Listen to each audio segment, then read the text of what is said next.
চড়িভাতির দুর্দিনের পরে মহেন্দ্র বিনোদিনীকে আর একবার ভালো করে আয়ত্ত করে নিতে উৎসুক ছিল, কিন্তু তার পরদিনই রাজলক্ষ্মী ইনফ্লুয়েঞ্জা জ্বরে পড়লেন। রোগ গুরুতর নয়, তবু তার অসুখ ও দুর্বলতা যথেষ্ট। বিনোদিনী দিন রাত্রি তাঁর সেবায় নিযুক্ত হল। মহেন্দ্র বলল, দিন রাত এমন করে খাটলে শেষকালে তুমিই যে অসুখে পড়বে।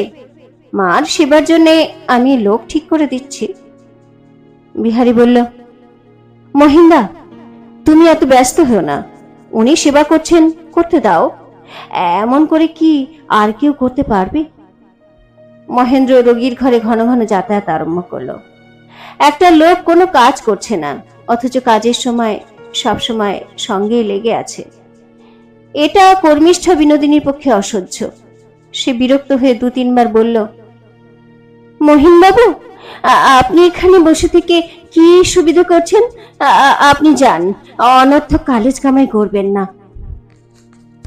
মহেন্দ্র তাকে অনুসরণ করে।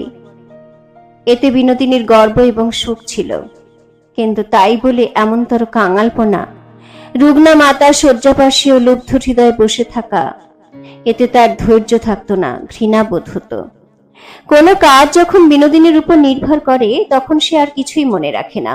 যতক্ষণ খাওয়ানো দাওয়ানো, রোগীর সেবা, ঘরের কাজ প্রয়োজন, ততক্ষণ বিনোদিনীকে কেউ অনবধান দেখেনি।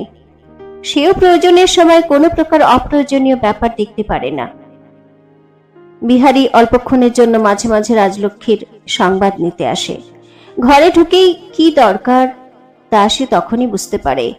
কোথায় একটা কিছুর অভাব আছে তা তার চোখে পড়ে। মুহূর্তের মধ্যে সমস্ত ঠিক করে দিয়ে সে বেরিয়ে যায়।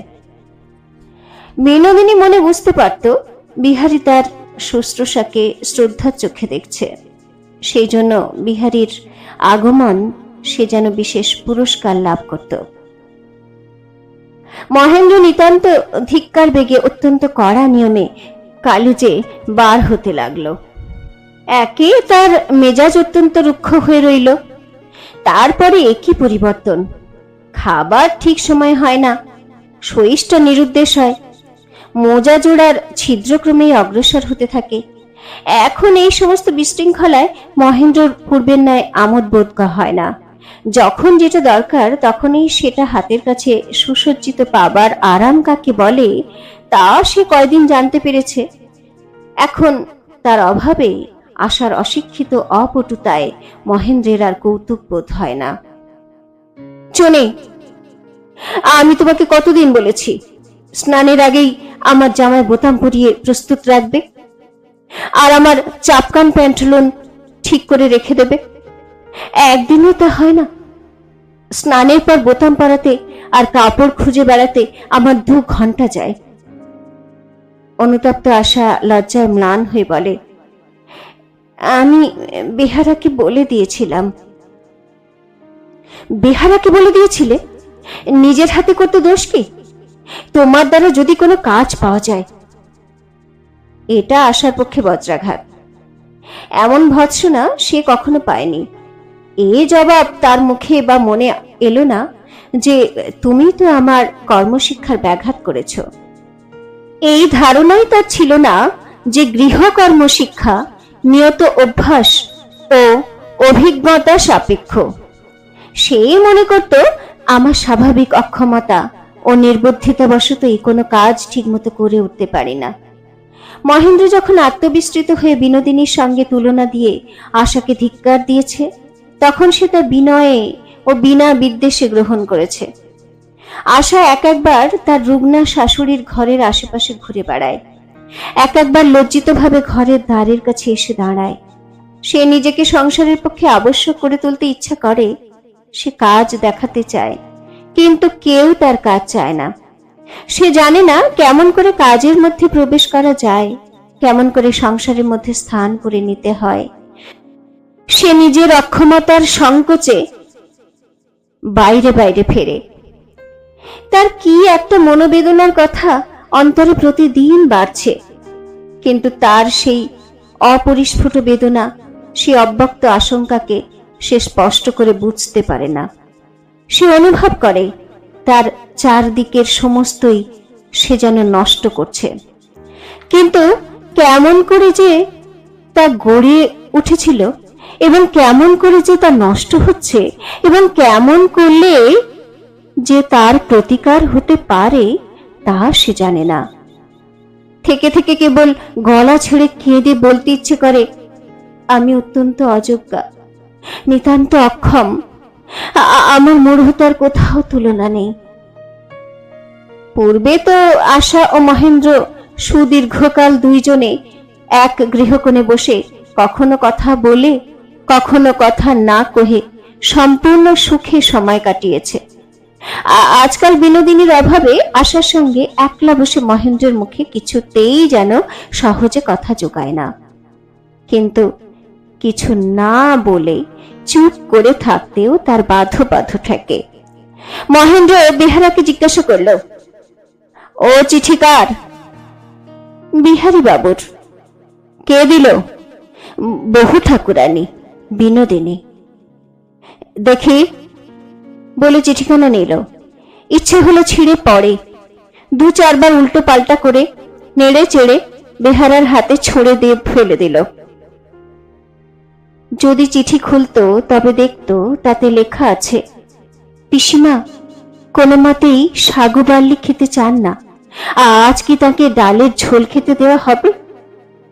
ওসব তথ্য নিয়ে বিনোদিনী মহেন্দ্রকে কখনো কোনো কথা জিজ্ঞেস করত না। সে সম্বন্ধে বিহারীর প্রতি তার নির্ভর। মহেন্দ্র বারান্দা খানিকক্ষণ পায়চারি করে ঘরে ঢুকে দেখল দেয়ালে টাঙানো একটা ছবির দড়ি ছিন্ন প্রায় হওয়াতে ছবিটা বাঁকা হয়ে আছে। আশাকে অত্যন্ত ধমক দিয়ে বলল, তোমার চোখে কিছুই পড়ে না? এমনি করে সমস্ত জিনিস নষ্ট হয়ে যায়। দমদমের বাগান থেকে ফুল সংগ্রহ করে যে তোড়া বিনোদিনী পিতলের ফুলদানিতে সাজিয়ে রেখেছিল, আজও তা শুষ্ক অবস্থায় তেমনি ভাবে আছে। অন্যদিন মহেন্দ্র এ সমস্ত লক্ষ্যই করে না, আজ তা চোখে পড়ল। বলল, বিনোদিনী এসে ফেলে না দিলে ও আর ফেলাই হবে না, বলে ফুলশুদ্ধ ফুলদানি বাইরে ছুঁড়ে ফেলল। তার ঠং ঠং শব্দে সিঁড়ি দিয়ে গড়িয়ে চলল। কেন আশা আমার মনের মতো হচ্ছে না? কেন সে আমার মনের মতো কাজ করছে না? কেন তার স্বভাবগত শৈথিল্য ও দুর্বলতায় সে আমাকে দাম্পত্যের পথে দৃঢ়ভাবে ধরে রাখছে না, সর্বদা আমাকে বিক্ষিপ্ত করে দিচ্ছে? এই কথা মহেন্দ্র মনে মনে আন্দোলন করতে করতে হঠাৎ দেখল আশার মুখ পাংশুবর্ণ হয়ে গেছে। সে খাটের থাম ধরে আছে, তার ঠোঁট দুটো কাঁপছে। কাঁপতে কাঁপতে সে হঠাৎ বেগে পাশের ঘর দিয়ে চলে গেল। মহেন্দ্র তখন ধীরে ধীরে গিয়ে ফুলদানিটা কুড়িয়ে এনে রাখল। ঘরের কোণে তার পড়বার টেবিল ছিল। চৌকিতে বসে সেই টেবিলের উপর হাতের মধ্যে মাথা রেখে অনেকক্ষণ পড়ে রইল। সন্ধ্যার পর ঘরে আলো দিয়ে গেল, কিন্তু আশা এলো না। মহেন্দ্র দ্রুতপদে ছাদের উপর পায়চারি করে বেড়াতে লাগলো। রাত্রি 9টা বাজল। মহেন্দ্রদের লোকবিরল গৃহ রাত দুপুরের মতো নিস্তব্ধ হয়ে গেল। তবু আশা এলো না। মহেন্দ্র তাকে ডেকে পাঠালো। আশা সংকুচিত পদে এসে ছাদের প্রবেশদ্বারের কাছে দাঁড়িয়ে রইল। মহেন্দ্র কাছে এসে তাকে বুকে টেনে নিল। মুহূর্তের মধ্যে স্বামীর বুকের উপর আশা কান্না ফেটে পড়ল। সে আর থামতে পারে না, তার চোখের জল আর ফুরায় না। কান্নার শব্দ গলা ছাড়িয়ে বের হতে চায়, সে আর চাপা থাকে না। মহেন্দ্র তাকে বুকে বদ্ধ করে কেশ চুম্বন করল। নিঃশব্দে আকাশে তারাগুলো নিস্তব্ধ হয়ে চেয়ে রইল। রাত্রে বিছানায় বসে মহেন্দ্র বলল, কালে যে আমাদের নাইট ডিউটি অধিক পড়েছে, অতএব এখন কিছুকাল আমাকে কলেজের কাছেই বাসা করে থাকতে হবে। আশা ভাবল, এখনো কি রাগ আছে? আমার উপর বিরক্ত হয়ে চলে যাচ্ছেন? নিজের নির্গুণতায় আমি স্বামীকে ঘর থেকে বিদায় করে দিলাম। আমার তো মরা ভালো ছিল। কিন্তু মহেন্দ্রের ব্যবহারে রাগের লক্ষণ কিছুই দেখা গেল না। সে অনেকক্ষণ কিছু না বলে আশার মুখ বুকের উপর রাখল এবং বারংবার অঙ্গুলি দিয়ে তার চুল চিরতে চিরতে তার খোঁপা শিথিল করে দিল। পূর্বে আদরের দিনে মহেন্দ্র এমন করে আশার বাঁধা চুল খুলে দিত। আশা তাতে আপত্তি করত। আজ আর সে তাতে কোনো আপত্তি না করে পুলকে বিহ্বল হয়ে চুপ করে রইল। হঠাৎ এক সময় তার ললাটের উপর অশ্রুবিন্দু পড়ল এবং মহেন্দ্র তার মুখ তুলে ধরে স্নেহরুদ্ধ স্বরে ডাকল, চুনি। আশা কথায় তার কোনো উত্তর না দিয়ে দুই কোমল হাতে মহেন্দ্রকে চেপে ধরল। মহেন্দ্র বলল, অপরাধ করেছি, আমাকে মাফ করো। আশা তার কুসুম সুকুমার করপল্লব মহেন্দ্রের মুখের উপর চাপা দিয়ে বলল, না না, অমন কথা বলো না, তুমি কোনো অপরাধ করনি, সব দোষ আমার। আমাকে তোমার দাসীর মতো শাসন করো, আমাকে তোমার চরণ আশ্রয়ের যোগ্য করে নাও। বিদায়ের প্রভাতে শয্যা ত্যাগ করবার সময় মহেন্দ্র বলল, চুনি, আমার রত্ন, তোমাকে আমার হৃদয় সকলের উপরে ধারণ করে রাখবো, সেখানে কেউ তোমাকে ছাড়িয়ে যেতে পারবে না। তখন আশা দৃঢ়চিত্তে সর্বপ্রকার ত্যাগ স্বীকারে প্রস্তুত হয়ে স্বামীর কাছে নিজের একটিমাত্র ক্ষুদ্র দাবি দাখিল করল। বলল, তুমি আমাকে রোজ একখানি করে চিঠি দেবে। মহেন্দ্র বলল, তুমিও দেবে? আশা বলল, আমি কি লিখতে জানি? মহেন্দ্র তার কানের কাছে অলকগুচ্ছ টেনে দিয়ে বলল, তুমি অক্ষয় কুমার দত্তের চেয়ে ভালো লিখতে পারো, চারুপাঠ যাকে বলে। আশা বলল, যাও, আমাকে আর ঠাট্টা করো না। যাবার পূর্বে আশা যথাসাধ্য নিজের হাতে মহেন্দ্রের পোর্টম্যান্টো সাজাতে বসল। মহেন্দ্রের মোটা মোটা শীতের কাপড় ঠিকমতো ভাঁজ করা কঠিন, বাক্সে ধরানো শক্ত। উভয় মিলে কোনো মতে চাপাচাপি ঠাসাঠুসি করে যা এক বাক্সে ধরত, তাতে দুই বাক্স বোঝাই করে তুলল। তবু তা ভুলক্রমে বাকি রইল, তাতে আরো অনেকগুলো স্বতন্ত্র পুঁটুলির সৃষ্টি হলো। এটা নিয়ে আশা যদিও বারবার লজ্জাবোধ করল, তবু তাদের কাড়াকাড়ি কৌতুক ও পরস্পরের প্রতি সহাস্য দোষারোপে পূর্বেকার আনন্দের দিন ফিরে এলো। এই যে বিদায়ের আয়োজন হচ্ছে, তা আশা ক্ষণকালের জন্য ভুলে গেল। সহিস 10 বার গাড়ি তৈরির কথা মহেন্দ্রকে স্মরণ করিয়ে দিল। মহেন্দ্র কানে তুলল না। অবশেষে বিরক্ত হয়ে বলল, ঘোড়া খুলে দাও। সকাল ক্রমে বিকাল হয়ে গেল। বিকাল সন্ধ্যা হয়। তখন স্বাস্থ্য পালন করতে পরস্পরকে সতর্ক করে দিয়ে এবং নিয়মিত চিঠি লেখা সম্বন্ধে বারংবার প্রতিশ্রুত করিয়ে নিয়ে ভারাক্রান্ত হৃদয়ে পরস্পরের বিচ্ছেদ হলো। রাজলক্ষ্মী আজ 2 দিন হলো উঠে বসেছেন।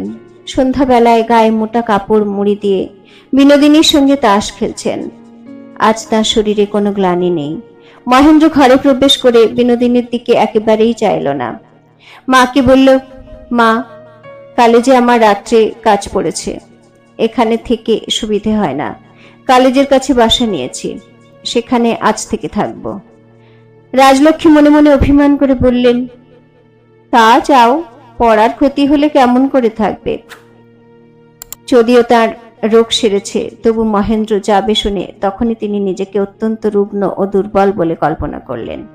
বিনোদিনীকে বললেন, দাও তো বাছা, বালিশটা এগিয়ে দাও। বলে বালিশ অবলম্বন করে শুলেন। বিনোদিনী আস্তে আস্তে তার গায়ে হাত বুলিয়ে দিতে লাগলো। মহেন্দ্র একবার মার কপালে হাত দিয়ে দেখল, তার নাড়ি পরীক্ষা করল। রাজলক্ষ্মী হাত ছাড়িয়ে নিয়ে বললেন, নাড়ি দেখে তো ভারী বোঝা যায়, তোর আর ভাবতে হবে না, আমি বেশ আছি। বলে অত্যন্ত দুর্বল ভাবে পাশ ফিরে শুলেন। মহেন্দ্র বিনোদিনীকে কোনো প্রকার বিদায় সম্ভাষণ না করে রাজলক্ষ্মীকে প্রণাম করে চলে গেল।